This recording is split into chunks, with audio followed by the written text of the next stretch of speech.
ভাইও দোস্ত বুজুর্গ, কোরআন কি শুধু মুসলমানদের জন্য? কথা বল। কোরআন কি শুধু মুসলমানদের জন্য না গোটা মানব জাতির জন্য? এখানে হিন্দু আছে কিনা, ইহুদি আছে কিনা, আস্তিক আছে কিনা, নাস্তিক আছে কিনা? আছে। তাহলে কোরআন শরীফ যেহেতু শুধু মুসলমানদের জন্য না গোটা মানব জাতির জন্য, তাহলে এখানে হিন্দু, বৌদ্ধ, খ্রিস্টান যত ধর্ম আছে সমস্ত ধর্মের লোকদের জন্য, সমস্ত গোটা মানব জাতির জন্য আল কোরআনুল কারীম। কথা ঠিক কিনা? আমার আপনার যে নবী হযরত মুহাম্মদ মুস্তাফা সাল্লাল্লাহু আলাইহি সাল্লাম, উনি কি শুধু মুসলমানদের জন্য নবী? কথা বল। উনি যদি শুধু মুসলমানদের জন্য যদি নবী যদি হইতেন, তাহলে ওনাকে বলা হতো রাহমাতাল লিল মুসলিমিন। কথা ঠিক কিনা? যেহেতু উনি শুধু মুসলমানদের জন্য নবী না, উনি গোটা মানব জাতির জন্য না, গোটা পৃথিবীর জন্য উনি রহমত স্বরূপ। উনি গাছের নবী, মাছের নবী, পাখির নবী, দুনিয়ার নবী, আখিরাতের নবী, নবীদের নবী, বিশ্ব নবী মুহাম্মদুর রাসূলুল্লাহ সাল্লাল্লাহু আলাইহি সাল্লাম। এর জন্য ওনার হলো নাম হলো রাহমাতাল লিল আলামিন। কথা ঠিক কিনা? উনি শুধু মুসলমানদের নবী না, উনি সমস্ত কিছুর নবী। এই জন্য কোরআন যেমন সমস্ত কিছুর জন্য, নবীও আমার সমস্ত কিছুর জন্য। এই 3 দিনের যে বিশ্ব ইজতেমা, এটা শুধু মুসলমানদের জন্য না, দল মত নির্বিশেষে, জাতি ধর্ম বর্ণ নির্বিশেষে, সকল দলের, সকল জাতের, সকল ধর্মের, সকল গোত্রের সমস্ত কিছুকে, সমস্ত গোত্রের মানুষদেরকে আহ্বান করছে আমার মুর্শিদ বিশ্ব ইজতেমা আসার জন্য। সুবহানাল্লাহ।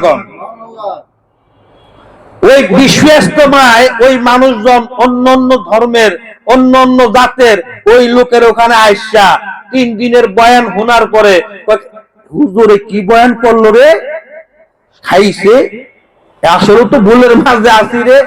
আস্তে আস্তে তারা কি করলো, প্রথম জিকির করা শুরু করলো। সুবহানাল্লাহ, আলহামদুলিল্লাহ, আল্লাহু আকবার, গোপনে গোপনে জিকির করা শুরু করলো। জিকির করতে করতে জিকিরে মজা পাওয়া শুরু করলো। জিকিরে মজা ভাইয়া এবারে যায়া কইতেছে, হুজুর কই কি জিকির তো করি, জিকিরে মজা লাগে, এখন তো আমরা মুসলমান হইতেছে। সুবহানাল্লাহ।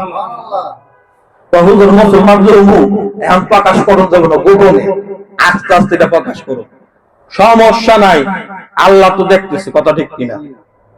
তারা গোপনে যায় মুসলমান হইছে, আবার অনেকে প্রকাশও হইছে। এইভাবে করতে করতে প্রায় 40 থেকে 50,000 লোক, অন্য ধর্মের লোক, আমার আপনার শাইখের হাতে হাত দিয়া বায়াত মুড়ি দিয়া তারা এখন ইসলামের সুশীতল ছায়ার নিচে। সুবহানাল্লাহ। আর যদি কইতো বিশ্ব ইজতেমার মাঝে শুধু মুসলমানরা আইবা, অন্য কোন ধর্মের লোকেরা আইবা না, তাহলে কি মানুষগুলা মুসলমান হইতো? বিশ্ব ইজতেমা কারে কয়?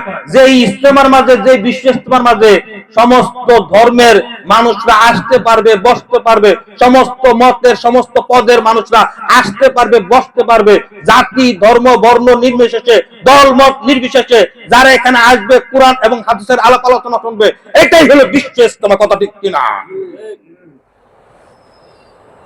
আর যেটা শুধু মুসলমানদের কিনা করা হবে, সেটা হলো বিশ্ব ইজতেমা, কখনো হইতে পারে না। ওইটা হলো মুসলিম ইজতেমা। আর যেটা জাতি ধর্ম বর্ণ নির্বিশেষে, দলমত নির্বিশেষে যেটা হয়, সেটা হলো একমাত্র বিশ্ব ইজতেমা। বিশ্ব শব্দের অর্থ হলো মহা, ইজতেমা শব্দের অর্থ হলো সম্মেলন, মহা সম্মেলন।